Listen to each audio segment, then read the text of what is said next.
Hello everyone, welcome back to my channel. সবাই please একটা like করে দিও, যারা ফেসবুক থেকে দেখছো একটু ফলো করে দিও, যারা ইউটিউব থেকে দেখছো অবশ্যই সাবস্ক্রাইব করে দিও। যদি পছন্দ হয় তবে জোর করব না। আর সারাদিন বৃষ্টি হলো, সন্ধ্যায় বৃষ্টি হচ্ছে, তাই আমি কিন্তু একটু খিচুড়ি বসিয়ে দিয়েছি।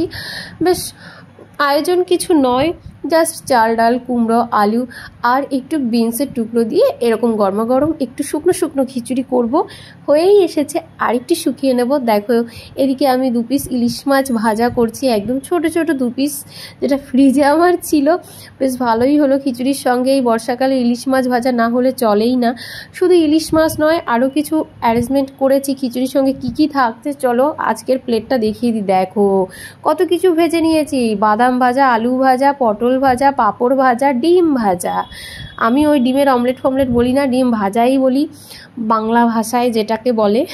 চলো, আর এই যে রয়েছে আমার শুকনো শুকনো খিচুড়ি। হালকা একটু নরম রেখেছি, কারণ একদম ঠান্ডা হয়ে গেলে পুরোটা শুকিয়ে যাবে। এই 1 গামলা খিচুড়ি। আমরা এখন রাতে ডিনার সারবো বন্ধুরা। আমাদের প্লেটটা একটু দেখে নাও। এই রয়েছে মণ্ডলবাবুর প্লেট, তাকে তো সুন্দর করে পরিপাটি করে খেতে দিতে আমার যা ভালো লাগে।